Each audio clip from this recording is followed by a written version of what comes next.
ABG এস্টিমেশনের কি কি point আছে, এই যে this is the ABG field, this is the, এখানে ভিজিবল তো।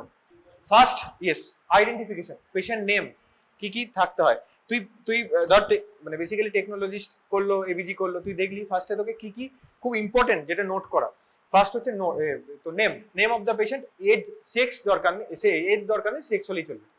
সেকেন্ড থিং ইজ কি, এখানে টেম্পারেচার মনিটর থাকে, এই দেখ দিস ইজ দ্য টেম্পারেচার 37 লেখা আছে, ঠিক আছে। নেক্সট হচ্ছে অপারেটর আইডি, এগুলো ইম্পর্টেন্ট নয়। FiO2, FiO2 is very important. দেখ এখানে লেখা আছে 0.21, বাট এটা 0.21 নয়, এটা রিডিংটা ভুল দিয়েছে, বিকজ পেশেন্ট তখন ছিল 4 লিটার অক্সিজেন। FiO2 কি সেটা আমি বলবো, কিভাবে ক্যালকুলেট করতে সেটা দেখাবো। তো 4 লিটার অক্সিজেনে ছিল, এখানে লিখে দিয়েছে, দেখেছিস। মানে এভরি এবিজিতে তোকে যেটা মোস্ট ইম্পর্টেন্ট থিং হচ্ছে অক্সিজেন মেনশন করা, কত লিটারে অক্সিজেন আছে, ঠিক আছে। This is very important. যদি রুম এয়ারে থাকে তাহলে RA রুম এয়ার, ঠিক আছে। আদারওয়াইজ কত লিটারে পেশেন্ট আছে, অক্সিজেন আছে কিনা সেটা কিন্তু ইম্পর্টেন্ট। সেকেন্ড হচ্ছে তাহলে কম্পোনেন্টস কি কি, এই যে blood gas at 37 degree centigrade, তাই তো। নেক্সট হচ্ছে pH. So normal pH, blood pH 3.5 to 4.5. Less than 7.35 means acidosis, and more than 7.45 means alkalosis. Next, PCO2. PCO2 means partial pressure of carbon dioxide, right? So এখানে এটাতে মানে normal কত, normal value কত, PCO2 normal value 35 to 45. তো below 35 মানে হচ্ছে below 35 respiratory alkalosis, and more than 45 means respiratory acidosis. PO2 dissolved oxygen in arterial blood. Normal value is between 80 to 100, actually 70 to 100. Below 60 is called hypoxemia, ঠিক আছে।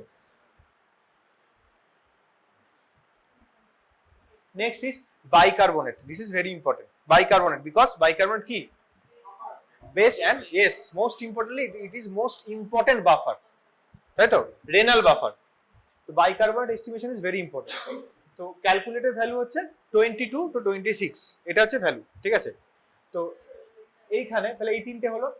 এরপর এখানে দেখ, এখানে লেখা আছে হিমাটোক্রিট, HCT মানে হচ্ছে PCV, packed cell volume, packed cell volume estimation. Second হচ্ছে দিস ইজ হিমোগ্লোবিন। এখানে মোটামুটি haemoglobin, if the HCT or hematocrit value is more than 35, then এই এবিজিতে যদি হিমোগ্লোবিন যেটা দেখবি সেটাই মোরাললেস সেটা সেম হয়। বাট এটা যদি হিমাটোক্রিট কম আসে তাহলে এবিজির ভ্যালু কিন্তু খুব একটা ইম্পর্টেন্ট না, ঠিক আছে। Second electrolyte sodium potassium, this is ICA। What is ICA? ICA এই দেখ লেখা আছে ICA। What is ICA? This is ionised calcium, this is not bound calcium, this is ionised calcium, ঠিক আছে। অ্যান্ড এটা হচ্ছে ক্লোরাইড, ঠিক আছে।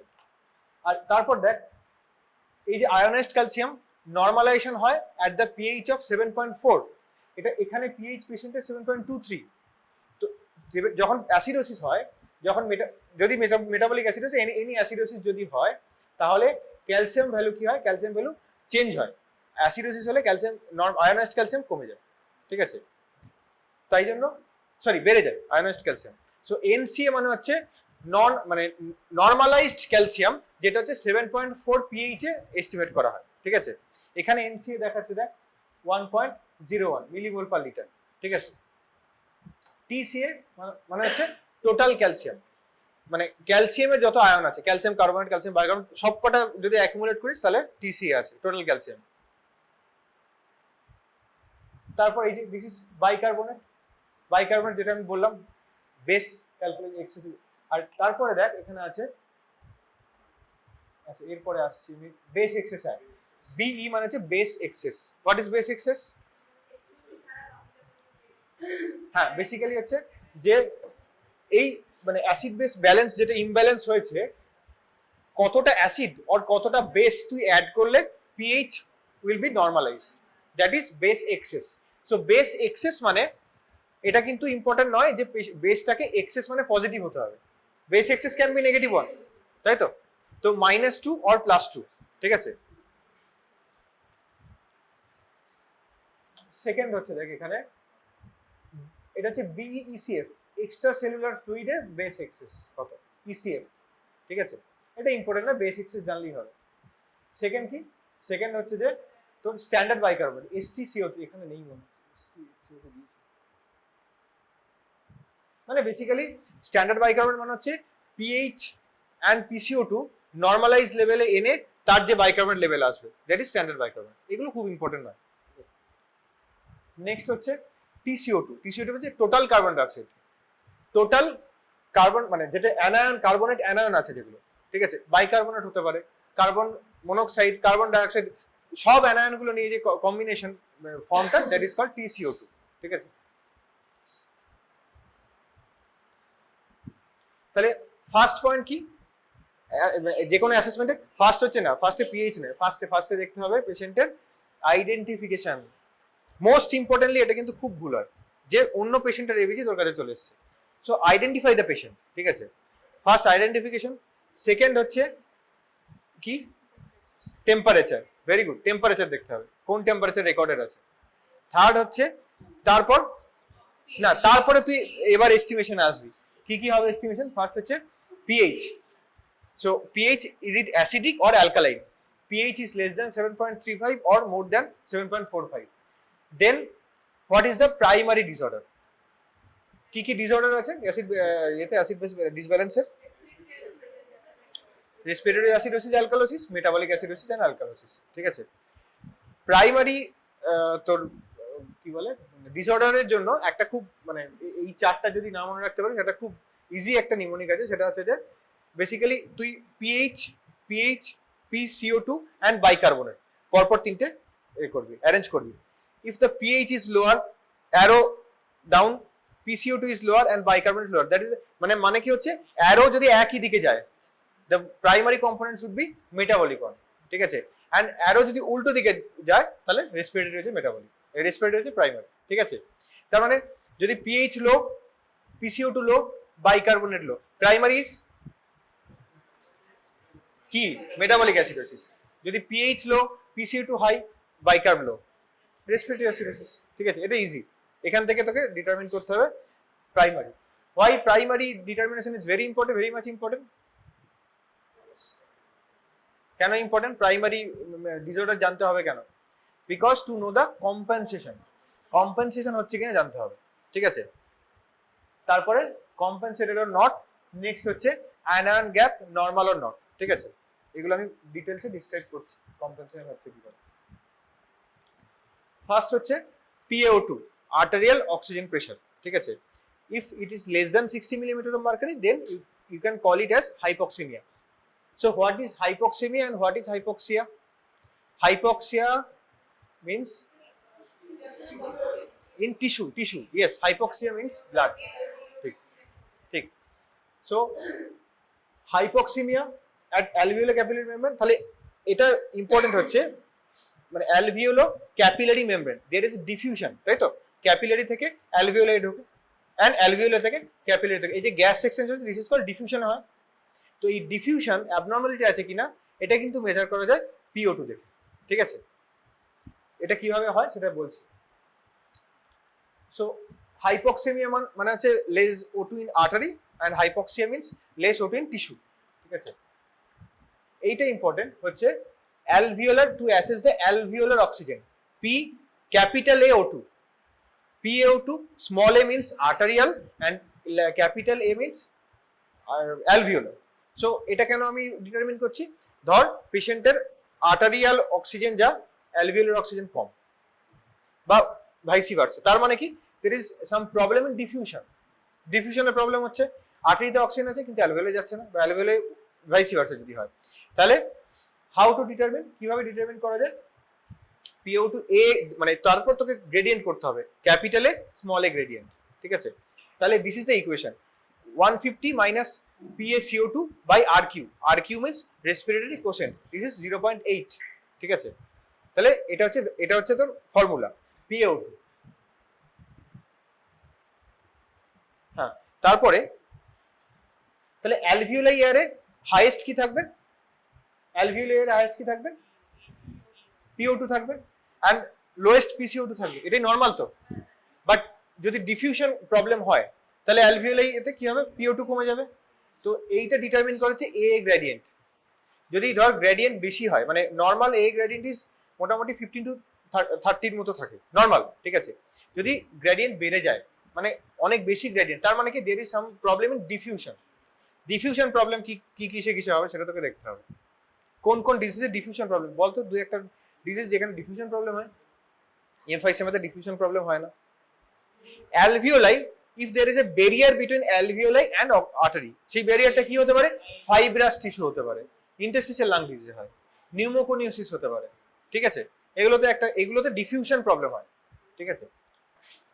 এটা ইম্পর্টেন্ট। দেখ, হাইপক্সিয়া মানে হচ্ছে cells are not getting enough oxygen. That means যদি হাইপক্সিয়া চলতে থাকে, that leads to ischaemia followed by necrosis. সেটা এটা কার্ডিয়াক টিস্যু হতে পারে, বা ব্রেন হতে পারে, এনি টিস্যু, কিডনি হতে পারে, ঠিক আছে।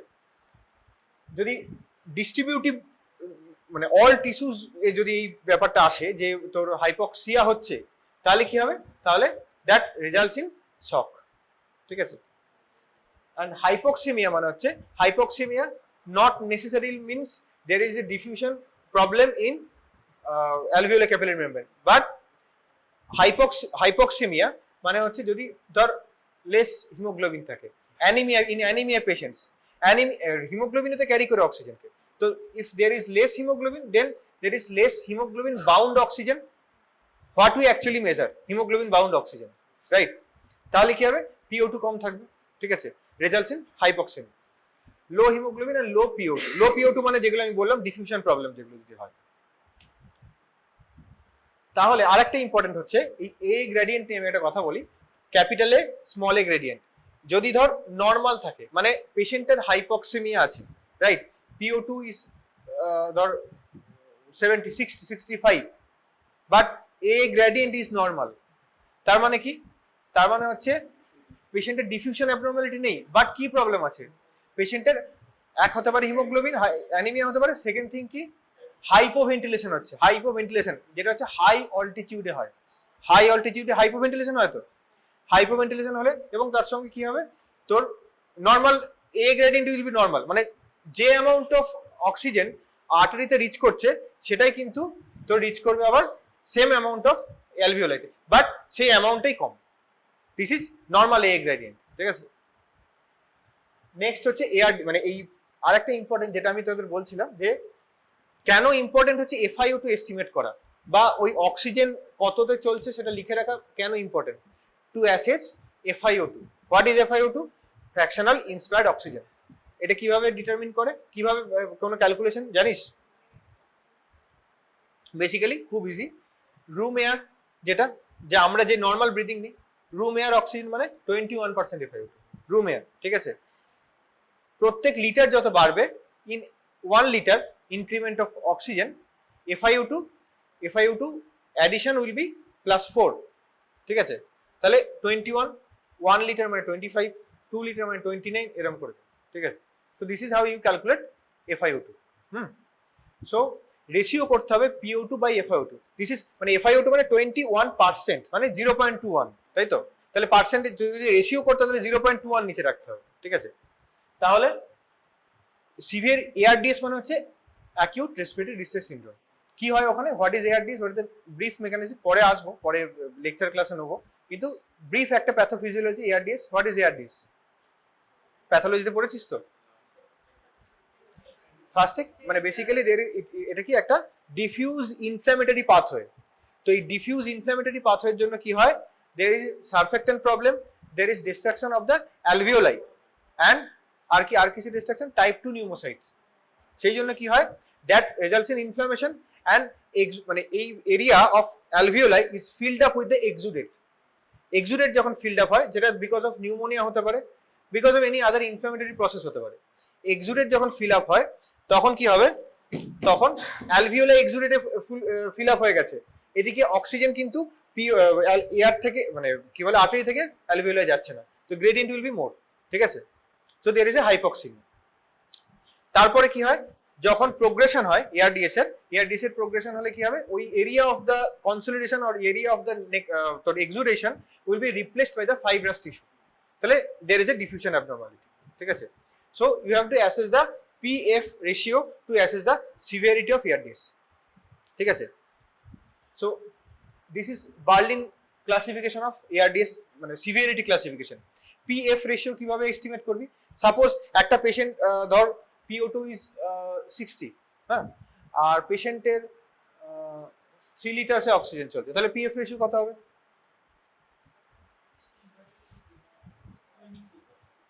24 কেন, 3 লিটার তো 21 থেকে হ্যাঁ হ্যাঁ, তাহলে 33 21 প্লাস 33, তাহলে 60/33 মানে কত হচ্ছে, মোটামুটি লেস দেন 200 হচ্ছে, তাহলে দ্যাট ইজ কি এই এরিয়াতে পড়বে moderate ARDS 100 to 200.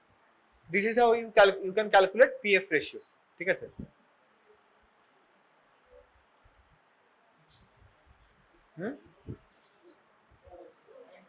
বল 60/0.33 নয়, হ্যাঁ, মানে বেসিক্যালি ধর রুম এয়ার অক্সিজেন, যেটা নর্মাল আমরা সবাই অক্সিজেন ইন্সপায়ার করি, দাঁড়া সেটা হচ্ছে 21%, ঠিক আছে। তুই মানে যদি 1 লিটার ইনক্রিমেন্ট করিস অক্সিজেনের, তাহলে অ্যাডিশন হবে 4, ঠিক আছে, তাহলে হবে 21, তাহলে কত 21 প্লাস 12 হচ্ছে 33 হচ্ছে, তো হ্যাঁ নিচে হবে 0.33 হবে বা 60/0.33, ঠিক আছে।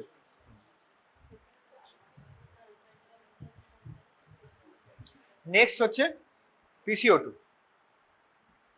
So PCO2 determine by alveolar ventilation, মানে হচ্ছে PCO2 কিভাবে ডিটারমিনেশন হয়, অ্যালভিওলার ভেন্টিলেশন, মানে অক্সিজেনেশন আলাদা ব্যাপার, PCO2 আলাদা, মানে হচ্ছে পেশেন্ট এর নর্মাল ব্রিদিং প্যাটার্ন আছে কিনা, পেশেন্ট হাইপার ভেন্টিলেট করছে কিনা, হাইপার ভেন্টিলেট করা মানে PCO2 ওয়াশ আউট হবে, হাইপো ভেন্টিলেট করা মানে PCO2 রিটেন হবে, ঠিক আছে। সো এটা determine by alveolar ventilation, at the level of ventilation এটা adjusted to maintain PCO2 in a limit, তাহলে নর্মাল লিমিট কত PCO2 35 to 45, this is normal. So type 1 respiratory, মানে এখানে আছে, এবার হচ্ছে টাইপস অফ রেসপিরেটরি ফেলিওর, এখানে লেখা আছে there are 4 types, but এখন লিটারেচার বলছে there are 2 types, major 2 types, hypoxic type 1 and type 2 is hypercapnic. First type 1 is hypoxic, that is PO2 is lower than that of normal, and second is hypercapnic or type 2 respiratory failure, that means PCO2 is higher along with lower PO2. এটা কিন্তু not necessarily শুধু PCO2 high হলো PO2 normal, that is not type 2 failure, বুঝতে পেরেছিস। acute type 2 respiratory failure মানে হচ্ছে PCO2 is higher and PO2 is lower, ঠিক আছে। So hypoxic type 1 failure is just hypoxemia, PO2 is lower, PCO2 level alteration না হবে না, generally হয় না, ঠিক আছে, PO2 is lower, but type 2 means PO2 is lower along with PCO2 is higher, ঠিক আছে, this is type 2. Type 3 means হচ্ছে perioperative respiratory failure বা intraoperative, ঠিক আছে, আর type 4 বানাচ্ছে septic shock with hypoperfusion. Type 3 type 4 এখন abolished হয়ে গেছে, type 1 আর type 2 এখন বল, ঠিক আছে। So what are the mechanisms of etiologies of type 1 or hypoxic respiratory failure, যেগুলো তোরা খুব ইজিলি জানিস কি হতে পারে, মানে মোস্ট ইম্পর্টেন্টলি অ্যালভিওলার হাইপোভেন্টিলেশন যদি হয়, মানে অ্যালভিওলাতে ভেন্টিলেশন কম হচ্ছে, alveolar hypoventilation can result into type 1 as well as type 2 respiratory failure, কারণ হাইপোভেন্টিলেশন যখন হবে তখন পেশেন্ট ক্যানট কি do a proper expiration, that results into কি accumulation of the PCO2, ঠিক আছে। তাহলে এখানে মোস্ট ইম্পর্টেন্ট হচ্ছে তোর হাই অল্টিটিউড, যে লো FiO2, low fraction of low FiO2 মানে হাই অল্টিটিউড, যেখানে আমি বললাম A gradient is normal, high altitude. Second, diffusion defect, that is interstitial lung disease, pneumoconiosis, pneumonia, ARDS, এগুলো diffusion defect হয়। VQ mismatch, ventilation perfusion mismatch, যেটা ARDS, congestive heart failure, ARDS এ কি হয়, exudate accumulation হচ্ছে, congestive heart failure এ fluid accumulation হচ্ছে, same, ঠিক আছে, বাট ওটা হচ্ছে নন ইনফেক্টিভ প্যাথোলজি, হ্যাঁ। Next is pulmonary embolism, this is very important. Pulmonary embolism কিন্তু টাইপ 1 রেসপিরেটরি ফেলিওর হয়, হাইপক্সিক রেসপিরেটরি ফেলিওর। আর severe pneumonia, severe pulmonary oedema. Second হচ্ছে টাইপ 2 রেসপিরেটরি, এই type 2 respiratory failure aetiology very much important. মানে type 2 respiratory failure কেন হচ্ছে সেটা তোকে জানতে হবে। ফার্স্ট হচ্ছে মেকানিজম অফ ব্রিদিং জানতে হবে। তার জন্য কি ফার্স্টে আমাদের মেকানিজম অফ ব্রিদিং মানে ফার্স্টে কি পেরিফেরাল মেকানিজম অফ ব্রিদিং আর central mechanism of breathing. Peripheral mediated by respiratory muscles, তাহলে if the respiratory muscles are fatigued or there is neuromuscular disease, মানে ধর ডায়াফ্রাম কাজ করছে না or respiratory muscles are fatigue হয়ে যাচ্ছে, যেখানে আমরা বলি সিওপিডি তে হয় যেটা, তাহলে কি হবে, প্রপার এক্সপিরেশন হবে না, PCO2 অ্যাকুমুলেশন হবে, টাইপ 2 রেসপিরেটরি ফেলিওর হবে। ঠিক আছে। সেকেন্ড হচ্ছে তোর যদি সেন্ট্রাল প্যাথোলজি, সেন্ট্রাল কোনো প্যাথোলজি থাকে, দ্যাট মিনস সিএনএস ডিপ্রেশন, সেটার ইটিওলজি কি কি আছে, ধর কি কোন, সেটা হেমারেজ হলো, হেমারেজ হতে পারে, ইসিমিয়া হতে পারে, এনি মাস হতে পারে, সবকিছু কোনো কোন ড্রাগে হয়, ওপিয়াম, ওপিয়ামে সেন্ট্রাল সিএনএস ডিপ্রেশন হয়। ঠিক আছে। আর অ্যানাস্থেটিক এজেন্ট সিএনএস ডিপ্রেশন হয়। ঠিক আছে। কেটামিন, এগুলো তো সব সিএনএস ডিপ্রেশন হয়, এইগুলো ইম্পর্টেন্ট। আর এনি নিউরোলজিক্যাল ডিজিজ, যেমন হচ্ছে তোর জিবিএস এ কিন্তু পেরিফেরাল সিস্টেম ইনভলভ হয়, জিবিএস এ কোনোদিন সেন্ট্রাল সিস্টেম ইনভলভ হয় না। জিবি সিনড্রোমে কি হয়, জিবি সিনড্রোমে হচ্ছে ডায়াফ্রাম প্যালসি হয়, তো ডায়াফ্রাম প্যালসি হচ্ছে পেরিফেরাল সিস্টেম ইনভলভ হচ্ছে, নট সেন্ট্রাল সিস্টেম। ঠিক আছে। ঠিক আছে। অ্যান্ড মেটাবলিজম যেখানে হয়, যেখানে হচ্ছে সেপসিস আছে, ফিভার আছে, সেখানে কিছু অ্যামাউন্ট অফ কার্বন ডাইঅক্সাইড বাড়ে, but that is not significant, তার জন্য টাইপ 2 রেসপিরেটরি ফেলিওর হয় না। ঠিক আছে। টাইপ 3 হচ্ছে পেরি অপারেটিভ রেসপিরেটরি ফেলিওর হয়। মোস্ট ইম্পর্টেন্টলি এখানে কিন্তু টাইপ 1ই হয়, মানে type 3 is a sub type of type 1, এটা হাইপক্সিক রেসপিরেটরি ফেলিওর। ঠিক আছে। Because of the anaesthetic agent দেওয়ার জন্য যেটা। আর লাং কোলাপসে হতে পারে, ধর অনেকদিন পেশেন্ট মানে লাইং পজিশনে আছে, তাহলে কি হবে, বেজাল portion of the lung is collapsed, তাহলে সেই এরিয়াতে ভেন্টিলেশন হচ্ছে না, ভিকিউ মিসম্যাচ হচ্ছে, that results in type 1 respiratory failure. This is type 3, মানে যদি পেশেন্ট ধর ইমোবিলাইজ থাকে, অনেকদিন পেশেন্ট তোর অপারেশনের পর শুয়ে আছে, তাহলে কিন্তু টাইপ 3 রেসপিরেটরি ফেলিওর হয়। ঠিক আছে। এই ক্যালকুলেশনটা কি বলে, বাফার আরেকটা টার্ম আছে না, কি ক্যালকুলেশন আছে, বায়োকেমিস্ট্রিতে পড়িস নি? Yes, Henderson Hasselbalch equation. So কি বাফার আছে একটু বল দেখি, তোরা জানিস তো বায়োকেমিস্ট্রি? হ্যাঁ বল, ফার্স্ট বল, কেমিক্যাল বাফার কি আছে, মোস্ট ইম্পর্টেন্ট কেমিক্যাল বাফার কি? বাইকার্বনেট। আর কি বাফার আছে? ফসফেট আছে, ফসফেট, এগুলো হচ্ছে রেনাল বাফার। রেনাল বাফার হচ্ছে বাইকার্বনেট অ্যান্ড ফসফেট, আর রেসপিরেটরি বাফার হচ্ছে কার্বন ডাইঅক্সাইড। ঠিক আছে। তাহলে এটা ইকুইলিব্রিয়ামে যে কোনো একটা এরিয়া যদি তোর বেশি হয়, ধর বাইকার্বনেট বেড়ে গেল, HCO3 বেড়ে গেল, তাহলে এই ইকুয়েশনটা শিফট টু লেফট। ঠিক আছে। আবার যদি উল্টো হয় তাহলে শিফট টু রাইট, এইভাবে হবে। সো যদি এখানে ধর হয় যে এই কেমিক্যাল বাফার মানে CO2 elimination is properly controlled with the respiratory system. ঠিক আছে। এখানে change in pH results in মানে PCO2 উইদিন মিনিটস, এটা কিন্তু ইম্পর্টেন্ট। রেসপিরেটরি বাফার অ্যাক্ট করে হচ্ছে উইদিন মিনিটস, বাট কেমিক্যাল বাফারের কাজ করতে সময় লাগে 1 to 2 days। ঠিক আছে। দ্যাটস ওয়াই মেটাবলিক কোনো কম্পোনেন্ট, মেটাবলিক অ্যাসিডোসিস আর মেটাবলিক অ্যালকালোসিসের কম্পেনসেশন হবে হচ্ছে after 1 to 2 days, but respiratory যদি কোনো হয় তার কম্পেনসেশন হচ্ছে মানে সঙ্গে সঙ্গে হবে। ঠিক আছে। তাহলে যদি বাইকার্বনেট লেভেল ইনক্রিজ হয় ব্লাডে, তাহলে কি হবে, লো ব্লাড পিএইচ, মানে আমি এটা বলছি in case of metabolic acidosis blood pH will B lower. তাহলে যদি বাইকার্বনেট ধর এখানে ইনক্রিজ করলো, তাহলে কি হবে, এটা কোন দিকে শিফট হবে, লেফট শিফট হবে। তো বিকজ এখানে ডিসোসিয়েট করবে H plus and H2 and CO2 তে, তো CO2 will be eliminated by respiration, তাহলে there will be hyperventilation. This is called Kussmaul's breathing, তাই তো? This is a mechanism, this is a তোর মেকানিজম কি বলে, কম্পেনসেটরি মেকানিজম Kussmaul's breathing টা, মানে যেটা আমরা মেটাবলিক অ্যাসিডোসিসে দেখি। Because of the too low bicarbonate there is decrease of pH which results into shifting of the equilibrium to the left side, followed by carbon dioxide production and the patient try to eliminate the carbon dioxide by hyperventilation. ঠিক আছে, so respiratory rate as well as depth will be increased to eliminate that excess amount of carbon dioxide. ঠিক আছে. Second, bicarbonate elimination. This is properly controlled with the kidney by the kidney. That's why in case of chronic kidney disease patient, bicarbonate মানে normally তুই যদি chronic kidney disease পেশেন্টের দেখিস তাহলে কিন্তু bicarbonate will be at lower side, মানে not necessarily পেশেন্টের pH will B lower, because কোনো সিকেডি ক্রনিক কিডনি ডিজিজ পেশেন্টের পিএইচ নর্মাল থাকতেই পারে, বিকজ তার তো ক্রনিক্যালি এই বাইকার্বনেট লোয়ার আছে, তো তার কম্পেনসেট হয়ে গেছে। ঠিক আছে,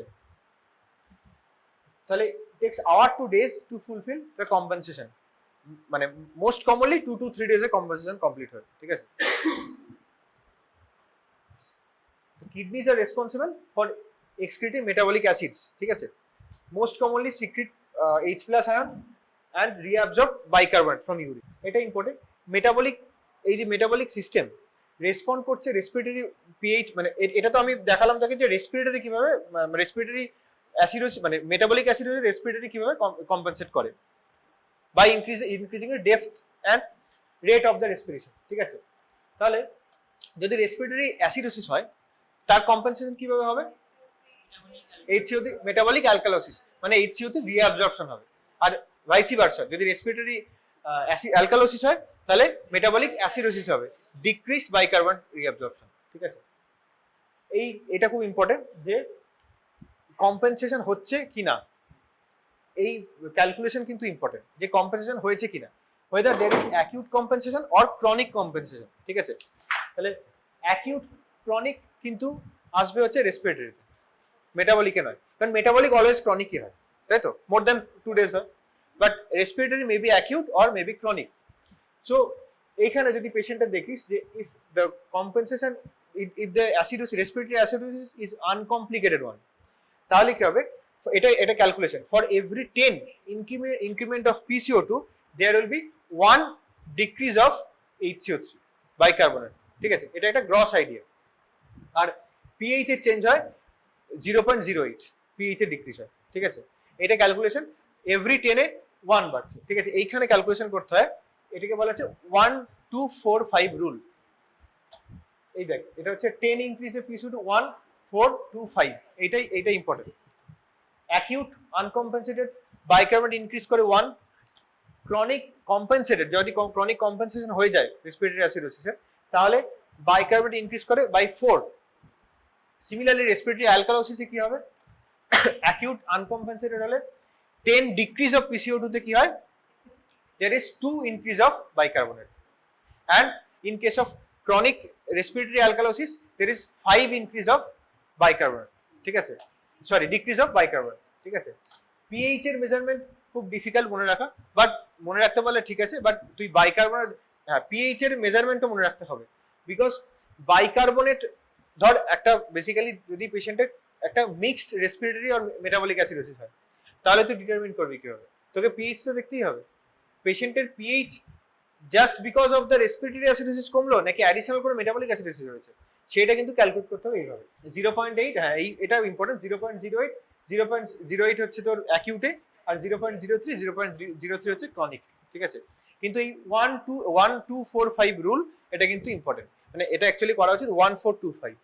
ঠিক আছে, আর এটা হচ্ছে প্রাইমারি ডিসঅর্ডারে, মানে ডেল্টা, দিস ইজ কল্ড এই ডেল্টা PCO2, যেটা ডেল্টা PCO2 মানে হচ্ছে বাট চেঞ্জেস ইন PCO2, মানে নর্মাল যেটা PCO2 বাড়ছে মাইনাস দ্য PCO2 তুই যেটা রেকর্ড করছিস, 1.5 ইন্টু বাইকার্বনেট প্লাস 8 ± 2। ঠিক আছে, এইটা ইম্পর্টেন্ট। এইটা বা খুব করা যায় যে 1.5 into delta, 1.5 into delta bicarbonate, মানে বাইকার্বনেটের চেঞ্জটা আসছে সেইটা হচ্ছে করা যায়। মানে ধর কোনো পেশেন্টের বাইকার্বনেট সাপোজ হচ্ছে তোর এসছে হচ্ছে 12, আমি দেখাবো কি কি চেঞ্জ হচ্ছে, 12 বাইকার্বনেট আছে, বাট নর্মাল বাইকার্বনেট আমরা কত ধরি? 22, তাহলে ডেল্টা বাইকার্বনেট ইজ কত? 10, তাহলে 1.5 ইন্টু 10 মানে হচ্ছে 15, তাই তো? তাহলে there will be PCO2 কত আসবে? PCO2 15 কি হবে? কম্পেনসেশন হলে ইয়েস ডিক্রিজ হবে, 25 হবে। তাহলে if the PCO2 is 25 then you can say the metabolic acidosis is compensated one, আর মেটাবলিক অ্যালকালোসিস হচ্ছে 0.7 ইন্টু ডেল্টা বাইকার্বনেট। এই সেম মেকানিজম হয়, ঠিক আছে? এটা ক্যালকুলেশনটা মাথা রাখবি না, 8 প্লাস মাইনাস 2 21 প্লাস মাইনাস 2 এটা হয় না, এটা ডেল্টা আর ডেল্টা ডেল্টা ডেল্টা, ঠিক আছে? এই চেঞ্জটাই করতে হয়, ডেল্টা বাইকার্ব 1.5 0.7। এই যে এটা তো একই acute respiratory acidosis, delta pH 0.08 এতে দেখালাম 0.08, আর এখানেও রেসপিরেটরি অ্যালকালোসিস 0.0, ঠিক আছে? Chronic respiratory acidosis 0.03। হ্যাঁ, প্রিন্টিং মিস্টেক হয়েছে, 0.0 এখানে 40 ধরা আছে, 40 করতে পারিস বা 45, এটা খুব একটা ডিফার করে না, ঠিক আছে? ঠিক আছে, নেক্সট, ঠিক আছে, এটা থাক আজকের দিন, আজকে এটা আপাতত পর। নেক্সট আমি কিভাবে কম্পেনসেশন হচ্ছে আমি এক্সাম্পল দিয়ে দেখাবো, প্রপার এবিজির যে এস্টিমেশন গুলো হয় সেগুলো দেখ, ঠিক আছে? ওকে।